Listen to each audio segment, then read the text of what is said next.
Guys, स्वागत है आप सभी का मेरे और आपके अपने YouTube चैनल वीर इंग्लिश एकेडमी। स्टूडेंट्स, आज का हमारा टॉपिक है पार्ट्स ऑफ प्रेडिकेट। प्रेडिकेट के भाग। प्रेडिकेट के भाग में मैंने लास्ट वीडियो में अपने बताया था कि प्रेडिकेट को हम तीन तरह से सेटअप करते हैं या तीन रूल के द्वारा उसको बांटते हैं। उसमें से हम पहला रूल पढ़ रहे हैं और पहला रूल मैंने यहाँ पर बताया था कि जो हमारा प्रेडिकेट होता है, यदि उसमें आपका helping verb, main verb, object और अदर वर्ड दिया है तो उसको हम किस फॉर्मूले के द्वारा सेंटेंस को बनाते हैं। तो वो फॉर्मूला था हमारा, सबसे पहले सब्जेक्ट हो जाता है हेल्पिंग वर्ब से पहले और उसके बाद helping verb, main verb, object और अदर वर्ड आता है। और लास्ट वीडियो में मैंने आपको बताया था कि यदि हेल्पिंग वर्ब नहीं दी गई है तो हम सेंटेंस की स्टार्टिंग मेन वर्ब से करते हैं। क्लियर? तो हेल्पिंग वर्ब और मेन वर्ब को मैं अपनी लास्ट वीडियो में पढ़ा चुका हूं। आज हम डिस्कस करते हैं ऑब्जेक्ट पर कि ऑब्जेक्ट किसे कहते हैं या ऑब्जेक्ट के कितने टाइप होते हैं। तो आइए स्टार्ट करते हैं अपनी वीडियो को। देखिए यहाँ पर लिखा है ऑब्जेक्ट। ऑब्जेक्ट क्या होता है? ऑब्जेक्ट की डेफिनेशन है हमारी, an object is a noun और प्रोनाउन। एक ऑब्जेक्ट जो होता है वो एक ऐसा नाउन और प्रोनाउन होता है दैट रिसीव्ड द एक्शन, जो एक्शन को प्राप्त करता है done by the subject in a sentence. एक सेंटेंस में सब्जेक्ट के द्वारा जो एक्शन किया जाता है उस एक्शन को वो रिसीव करता है कौन? एक ऑब्जेक्ट। और वो ऑब्जेक्ट होता है कोई नाउन और प्रोनाउन। आई होप आपको डेफिनेशन समझ में आई होगी। एक बार इंग्लिश हिंदी में समझते हैं। वाक्य में ऑब्जेक्ट वह शब्द नाउन या प्रोनाउन होता है जिस पर सब्जेक्ट जो है वो क्रिया करता है, जो एक्शन करता है। ठीक है? और दूसरी बात कि जब हमें सेंटेंस में ऑब्जेक्ट दिया जाता है तो वो ऑब्जेक्ट नॉन लिविंग है या लिविंग बीइंग है। तो इस बात का पता लगाने के लिए हम वाक्य में whom या what से क्वेश्चन करते हैं। ठीक है? यदि हम क्वेश्चन what से करते हैं तो हमें नॉन लिविंग चीज का पता चलता है और जब हम क्वेश्चन whom से करते हैं तो हमें लिविंग बीइंग का पता चलता है। कैसे? आइए चलते हैं, देखते हैं। देखिए यहां लिखा है he beats me, उसने मुझे पीटा। अब यहां पर जो he है ये आपका सब्जेक्ट हो गया, काम हुआ है बीट, ये आपकी मेन वर्ब है। ठीक है? किसको पीटा? मुझे पीटा, तो ये आपका ऑब्जेक्ट है। यहां से यहां तक आपका प्रेडिकेट है। तीनों पॉइंट क्लियर होंगे। अब यहां पर क्वेश्चन पूछते हैं, उसने मुझे पीटा, तो उसने किसे पीटा? तो क्वेश्चन हो जाएगा हमारा whom did he beat, उसने किसे पीटा। तो जब आंसर होगा तो वो आंसर है हमारा मी। तो मी जो है वो आपका ऑब्जेक्ट है और ऑब्जेक्ट जो है वो लिविंग बीइंग है। ठीक है? नेक्स्ट सेंटेंस है यू आर ड्रिंकिंग जूस, आप जूस पी रहे हो। तो यहां पर काम कौन कर रहा है? वो यू कर रहा है, तो यू आपका सब्जेक्ट हुआ और आर ड्रिंकिंग जूस ये आपका प्रेडिकेट है। काम क्या हुआ है? जूस पीने का हुआ है, तो पीना क्या हो गया? आपकी मेन वर्ब होगी। और इससे पहले आपका लिखा है आर, तो आर आपकी हेल्पिंग वर्ब है। क्लियर? ऊपर वाले सेंटेंस में हेल्पिंग वर्ब नहीं है क्योंकि ये सेंटेंस आपका पास्ट इंडेफिनिट का है और नीचे वाला सेंटेंस है ये आपका प्रेजेंट कंटीन्यूअस का है। अब बात करते हैं ड्रिंकिंग के बाद जो वर्ड लिखा है ये आपका ऑब्जेक्ट है। अब ऑब्जेक्ट कौन सा है अभी पता चलता है। देखिए आपने क्वेश्चन किया व्हाट आर यू ड्रिंकिंग, आप क्या पी रहे हो? तो आंसर निकला हमारा क्या? जूस। और जूस क्या है? जूस नॉन लिविंग चीज है, तो यहां पर जो ऑब्जेक्ट है वो नॉन लिविंग है। क्लियर? तो यदि हम क्वेश्चन व्हाट से करते हैं तो हमें नॉन लिविंग चीज का पता चलता है और यदि हम क्वेश्चन whom से करते हैं तो हमें लिविंग बीइंग का पता चलता है। क्लियर? आई होप आपको ऑब्जेक्ट अच्छे से क्लियर हो गया होगा। आगे बात करते हैं टाइप्स ऑफ ऑब्जेक्ट। ऑब्जेक्ट कितने प्रकार के होते हैं?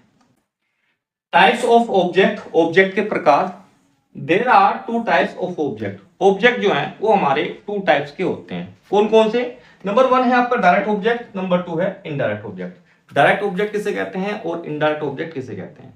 देखिए जो हमारी जितने भी नॉन लिविंग चीजें हैं, जितने भी हमारी नॉन लिविंग चीजें हैं, लाइक बोट होगी, फैन हो गया, बुक है, टेबल है, बास्केट है, डोल है, इस तरह की जितनी भी नॉन लिविंग चीजें होती हैं वे सभी डायरेक्ट ऑब्जेक्ट जो है वो कहलाती है।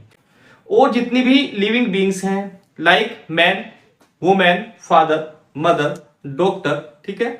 और जितने भी हम ऑब्जेक्टिव पर्संस जो है वो यूज करते हैं वो सभी हमारे इनडायरेक्ट ऑब्जेक्ट कहलाते हैं। देखिए यहाँ पर लिखा है are non living things are called direct object. Example हमने दिए हैं as milk, basket, toys, mango, book, table, ETC, और भी बहुत सारी चीजें हैं। ऐसे ही indirect object are living beings are called indirect object. कैसे कैसे? देखिए मोहन किसी का नाम हो गया, और नाम जो होते हैं वो हमारे सभी लिविंग बीइंग्स के होते हैं, ठीक। काउ, डॉग वगैरह जितने भी हैं। मी, ये हमारे पर्सन्स हैं, यहां से लेकर के यहां तक ये हमारे पर्सन्स हैं। मी, यू, हिम, हर, मैं, देम, अस, ये सभी हम लिविंग बीइंग्स के लिए यूज करते हैं, ठीक है ना। आगे लिखा father, doctor, mother, sister, brother या और फार्मर लाइक, ठीक है। इस तरह के जितने भी हमारे ऑब्जेक्ट होते हैं ये सभी हमारे इनडायरेक्ट ऑब्जेक्ट कहलाते हैं।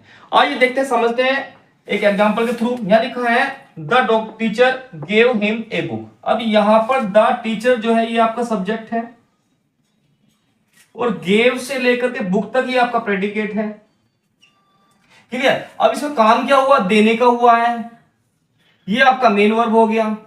इसके बाद किसको दिया? ये आपको ऑब्जेक्ट हो गया, और क्या दिया? ये भी आपका ऑब्जेक्ट है। अभी मैंने पीछे बताया था कि व्हाट और हुम लगाने से हमारे ऑब्जेक्ट निकल करके आते हैं। अब यदि हम व्हाट लगाते हैं तो हमारा डायरेक्ट ऑब्जेक्ट निकल करके आता है, ठीक। और यदि हम हुम लगाते हैं तो हमारा इनडायरेक्ट ऑब्जेक्ट निकल के आता है, ठीक है। तो हिम जो है वो यहां पर इनडायरेक्ट ऑब्जेक्ट है, और ए बुक जो है वो डायरेक्ट ऑब्जेक्ट है। नेक्स्ट सेंटेंस में और समझते हैं। My father gifted me A doll. मेरे पिताजी ने मुझे एक डॉल जो है वो गिफ्टेड की। तो यहां पर माई फादर जो है वो आपका सब्जेक्ट हो गया, और गिफ्टेड ए डॉल ये आपकी प्रेडिकेट है। अब क्या गिफ्ट किया? ये तो आपका एक डॉल है, ठीक है। और किसको किया? ये आपकी मी है। और काम क्या हुआ है? गिफ्टेड करने का, तो ये आपकी मेन वर्ब होगी, ठीक है। मी आपका इनडायरेक्ट ऑब्जेक्ट है, क्योंकि होम लगाने से, यदि हम यहां पर होम लगाएं, home did father gifted A doll, पिताजी ने एक डॉल जो है वो किसको गिफ्ट की? तो आंसर आएगा मुझको गिफ्ट की। क्या गिफ्ट की? तो आंसर आएगा आपका ए डॉल। तो व्हाट लगाने से जो आंसर आएगा वो आपका ए डॉल होगा, तो ये आपकी डायरेक्ट ऑब्जेक्ट है, क्लियर। डायरेक्ट ऑब्जेक्ट और इनडायरेक्ट ऑब्जेक्ट आपको दोनों क्लियर हो गए होंगे कि जो नॉन लिविंग तीन चीजें होती हैं वे सारी डायरेक्ट ऑब्जेक्ट कहलाती हैं, और जो आपकी लिविंग बीइंग्स होती हैं वे सभी इनडायरेक्ट ऑब्जेक्ट कहलाती है, क्लियर। व्हाट लगाने से हमारा डायरेक्ट ऑब्जेक्ट निकलता है, और हुम लगाने से आपका इनडायरेक्ट ऑब्जेक्ट निकलता है, क्लियर। आगे बात करते हैं, यदि एक ही सेंटेंस में आपके दो लिविंग बीइंग्स दे रखे हैं तब वे हमारे डायरेक्ट ऑब्जेक्ट कहलाएंगे या इनडायरेक्ट ऑब्जेक्ट कहलाएंगे। देखिए यदि एक ही सेंटेंस में दो लिविंग बीइंग्स दिए गए हैं तो उसमें कौन सा डायरेक्ट ऑब्जेक्ट होगा और कौन सा इनडायरेक्ट ऑब्जेक्ट होगा, आइए देखते हैं। देखिए लिखा है he gave us a cow. अब यहां पर अस जो है वो भी लिविंग बीइंग है, और ए काउ जो है ये भी लिविंग बीइंग है, क्लियर। दोनों ही हमारे ऑब्जेक्ट हैं। अब कौन सा हमारा डायरेक्ट ऑब्जेक्ट है और कौन सा हमारा इनडायरेक्ट ऑब्जेक्ट है, आइए पता करते हैं। देखिए he gave us a cow, उसने हमें एक गाय दी, ठीक है। तो यहां पर यदि हम क्वेश्चन करें किसे दी, तो आपका आंसर जो आएगा, हुम का जो आंसर होगा वो आपका होगा अस, ठीक। और जो आपका व्हाट से हम कोई क्वेश्चन करते हैं तो उसका आंसर होगा काउ, क्लियर। और मैंने अभी बताया था आपको, यदि हम व्हाट से क्वेश्चन करते हैं तो आंसर में जो मिलता है वो हमारा डायरेक्ट ऑब्जेक्ट होता है, और होम से यदि हम क्वेश्चन करते हैं और आंसर में जो मिलता है वो हमारा इनडायरेक्ट ऑब्जेक्ट होगा। इसलिए यहां पर जो काउ है वो आपका डायरेक्ट ऑब्जेक्ट है, और जो आपका अस है ये आपका इनडायरेक्ट ऑब्जेक्ट है, क्लियर। नेक्स्ट सेंटेंस और समझते हैं। ही गिफ्टेड मी ए कैट, उसने मुझे एक कैट जो है वो गिफ्ट की। अब यहां पर गिफ्टेड तो आपका मेन वर्ब हो गया, मी आपका ऑब्जेक्ट है, यहां से लेकर के यहां तक आपका ऑब्जेक्ट है दोनों।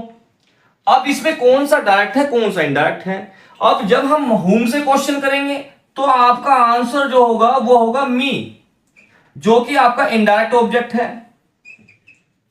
और जब हम क्वेश्चन करते हैं व्हाट से, तो आंसर आएगा कैट, तो जो कि आपका डायरेक्ट ऑब्जेक्ट है।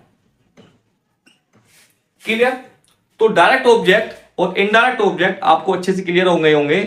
और यदि एक ही सेंटेंस में दोनों लिविंग बींग्स आ जाते हैं तो उसमें भी हमारा एक डायरेक्ट ऑब्जेक्ट होता है और एक इनडायरेक्ट ऑब्जेक्ट होता है। अब बात करते हैं थोड़ा सा इससे आगे कि यदि हम इनडायरेक्ट ऑब्जेक्ट और इनडायरेक्ट ऑब्जेक्ट की स्थान परिवर्तन कर दें तो हमें क्या लगाना पड़ता है। देखिए, जब हम डायरेक्ट ऑब्जेक्ट को पहले और इनडायरेक्ट ऑब्जेक्ट को बाद में लिखेंगे तो हमारी दो प्रीपोजिशन होती है, एक तो टू और दूसरी होती है फोर।